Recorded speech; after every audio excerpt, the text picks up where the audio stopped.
Hello, this is Sky with Smart Poker Study, coming at you with a podcast companion video. So just this week, I released episode number 358, and the episode is called Your Insanity is Causing Your Losses. And you can find a link to the episode right up here, smartpokerstudy.com/pod358. Now, in the episode, I discuss 11 common problems that many of my students face, and I give a profit building solution for each one.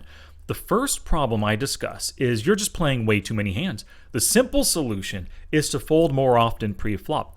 But while that's a simple solution, that doesn't mean it's an easy solution. It's really tough for us to start finding the fold, especially when we've trained a bad habit of just calling and limping too much over years of play, right? Now, I also discussed in the episode the insanity that built this habit. It's that you just love seeing flops. So you limp with abandon and you call loads of pre-flop raises because I just might hit something. Jack 6 suited? Totally worth calling pre-flop, right? Because I might get that flush. Well, not necessarily, and like I said, this is that insanity that keeps you calling, and it keeps playing too many hands, it makes the idea of playing too many hands, it remains one of your problems throughout your entire poker journey. Now, in the episode, I give you an idea that sometimes punishments can really motivate us to break bad habits, right? So if this is your habit, you're limping and calling way too much, here's the punishment I recommend. For the next week, add up every limp and every call with a hand that you know you shouldn't play that way. Donate that money or donate that many big blinds times 5 to a local charity of your choice. I'm going to show you how to do this right now, how to calculate it with PokerTracker 4. So this is one of my students. So far on Ignition Poker, he's played about 12,000 hands.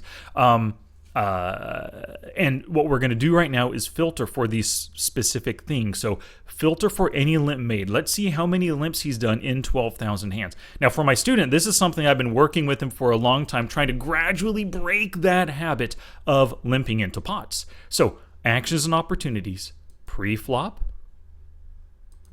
calls, and we're going with any limp right here. Let's see how many times in 12,000 hands. Now, I'm showing you his entire database. He came to me with a ton of limps, and he's gradually pared it down to where, like our last session, he limped in just 4 times. But I'm just showing you basically, you can look at your database to find each of these passive pre-flop plays that are probably costing you lots of money. So he's limped in 96 times, and you can see when you limp in, it's only 1 big blind, right? But he's losing 1.7 big blinds on average every time he makes this play. So 96 opportunities to limp already. Now, filter for calls made outside of your ranges. Let's clear that. Now, my student uses my KISS cash game ranges. So what we're going to do is twofold filter right here. Hand values. Let's build the KISS cash game ranges at their widest point. So the most hands I recommend anybody play in microstakes games are 31% range, and we'll build this so it's more accurate here to the 31.2% of hands. Yep, 31.2%. So this is at most when you're coming in for an open raise or 3-betting or calling, you're going to call with just or play just these hands right here. But we're filtering for calls made outside of your ranges. So this is your range. Highlight it, hit not. Now add to the filter calling pre-flop. We got pre-flop calls, calling that 2-bet with that without or outside of that 31% range. So we're basically looking at calling a 2-bet with 69% of the worst hands.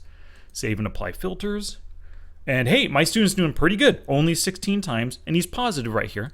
Loving those results, but those are 16 hands that maybe he shouldn't have called. Not exactly sure, but if you want to break the habit of calling and limping too much, this is just a quick calculation for the number of times you've done it. Let's clear that filter. Now, same kind of thing. Filter for 3-bet calls made outside of your ranges. Once again, more filters. Go to hand values, whole card range selection, hold them. Now, in the KISS cash game ranges, there's a lot of different hands in different positions that you're going to be potentially calling 3-bets with. So let's build that out right now.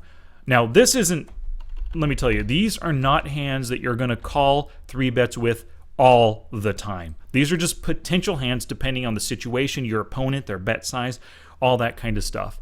but it's sixes or better, 7-6 suited or better, ace-8 suited or better, the suited broadways, king, queen off, and not the ace-9.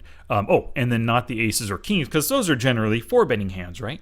Let me see here. What else? King, queen, king 10, 7-6. Yep, there we go. So, not the ace-10 offsuit. So we're looking at 11.6% of hands. This is what the KISS cash game ranges, possible calling of 3-bets ranges. Add that to filter. Once again, we want to see when he's calling outside of this range right here. And actions and opportunities, pre-flop, calls, and calling the 3-bet. So calling with 3-bets outside of the ranges.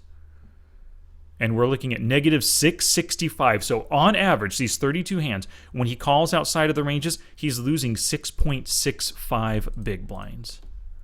Not too good. 32 hands total. So you could see, exactly 144. 12 times 12. Love that number. So 144 times he made plays that he shouldn't. Now, not technically that he shouldn't. I mean, maybe this call with King Jack suited, where he won 53 big blinds, maybe that was a great call. Depending on the opponent, depending on the 3-bet he called, depending on his position being on the button, right? But we're just looking at outside of the ranges, making a play that he probably shouldn't. And some of these hands, you could tell, maybe he shouldn't be calling 3-bets with such weak stuff. Like I said, depending on the opponent. 144 hands multiplied by 5. We have 720 big blinds he's going to donate. He plays 10 and L, so that's 10 cents. That's $72 or 7.2 buy-ins that my student should be donating to a local charity or to his church. Just as kind of like a positive punishment, right? I'm not asking you in this podcast episode to donate to a charity that you hate or the opposite political party, nothing like that. Donate to a worthy cause, local charity or your church. All right, thank you so much for watching this video. I hope you appreciate it. I hope you enjoyed it. Give it a thumbs up down below if you did. Subscribe to the channel if you're not already subscribed. And head on over to smartpokerstudy.com/pod358 to experience this full episode, all 11 problems, solutions, insane habits, and recommended punishments to get you to break those insane habits. Alrighty, I'll catch you next time.